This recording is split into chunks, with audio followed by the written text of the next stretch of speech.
Senator Kangata.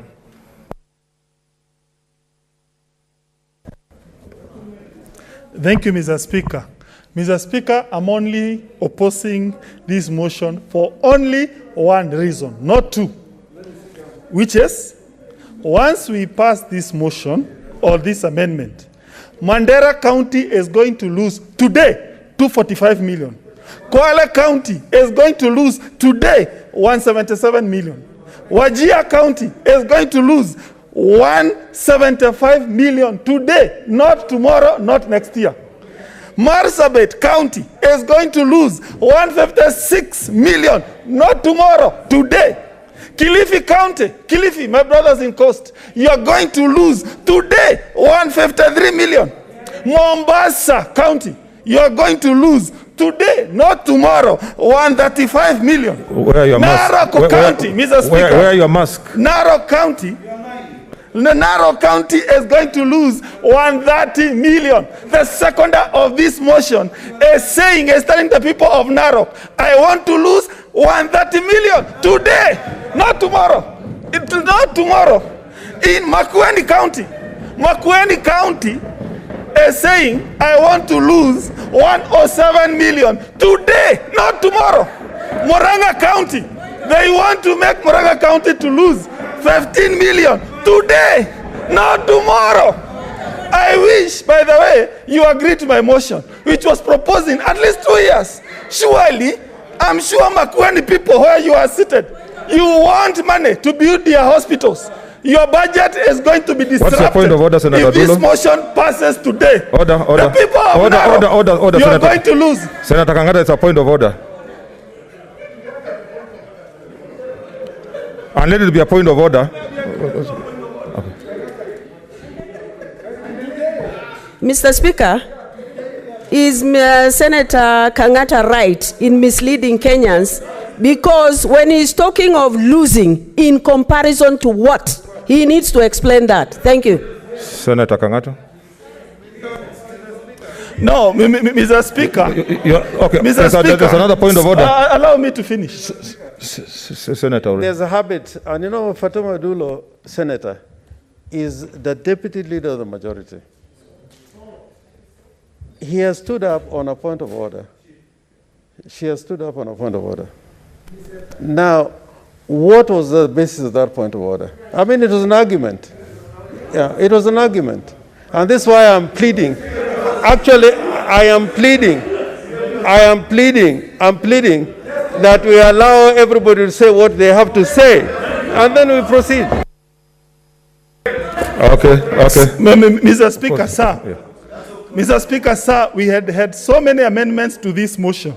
This is the only motion or amendment that is going to make senators to lose money today after we pass it. I wish, by the way, you pass my motion, which was giving 2 years grace period. But now, this one passes. Narok, the second of this motion, you lose money today, not tomorrow, not next year. I don't understand. Makueni loses money immediately we pass this one. It means the people of Makueni are going to lose resources, which would have gone to build hospitals today, which would have gone to assist the people of Makueni today, not tomorrow. Mr. Speaker, sir, I better even prefer Sakaja's motion than this one. I swear, if I was because now for the first time, Murang'a County is going to lose. The move of this motion wants to make Murang'a people lose 15 million today, not tomorrow. If I was to be told, can you choose this one and Sakaja, I would go with Sakaja. But this one, Makueni brother, you're being told to lose money today. This one, by the way, I better go back. I better go back to Sakaja, but not dare touch this one. Unless you want the people of these counties which are listed here to lose money today, not tomorrow. Thank you. Senator Murkomen, what's your point of order? We said we minimize points of order so that we're able to contribute. Okay.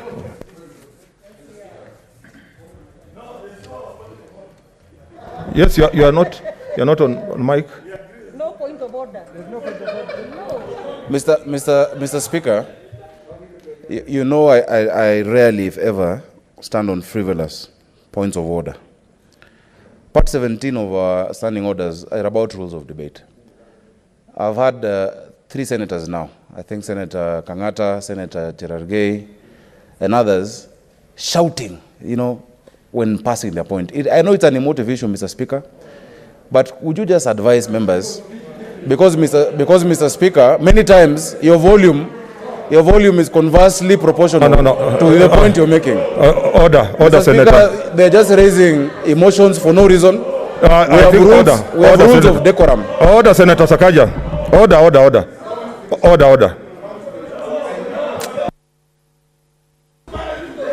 What is your point of order? Huh? What's your point of order?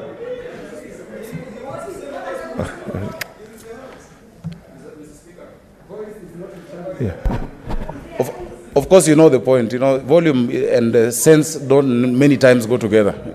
Add the strength of your debate. Mr. Speaker, kindly just moderate the House, because Kenyans are watching. It's an emotive issue, and you're raising emotions for no reason. And many points that Kangata said I agree with, but I don't agree with some. Doesn't mean I need to shout him down. So please, Mr. Speaker, we need decorum in this House. This is a House that Kenyans are looking up to, Mr. Speaker. No, but order. Let me say this. I'll finish. You cannot control somebody's volume, and people have made differently. There are people who will whisper, there are people who will talk differently. Those are personal human attributes that continue, Senator Murkomen. Thank you, Mr. Speaker. Mr. Speaker, from the onset, I want to say... In the meantime, Senator Ochila Yako from the outer...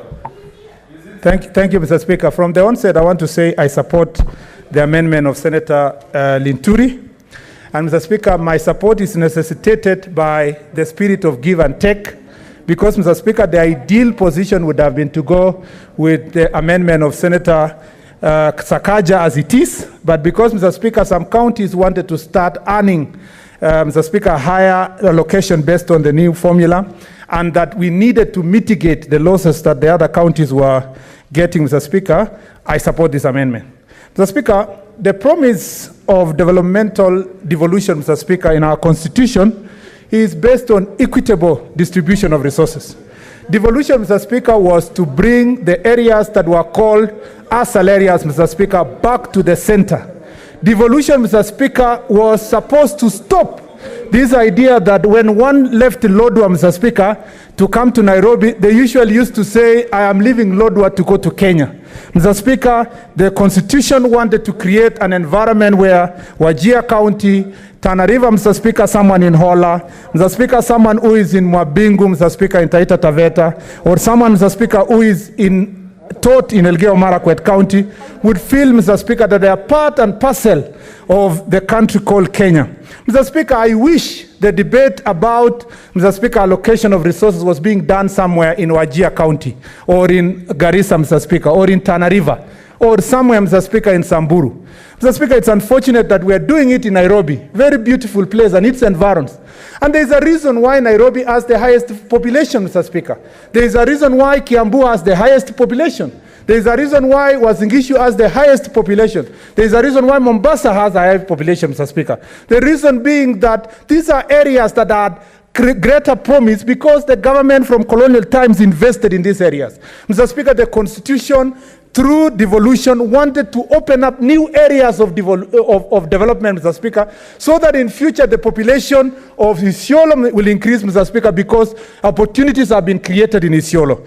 Mr. Speaker, I have been asked many questions about why I support, Mr. Speaker, this motion, and why Elgeyo Marakwet is gaining money. And I'm opposed, Mr. Speaker, to a formula that makes the other counties lose 2 billion. Mr. Speaker, I want to reiterate what I said already to the public. The people of Elgeyo Marakwet sent me to the Senate, not, Mr. Speaker, to fight for resources with my fellow counties, Mr. Speaker.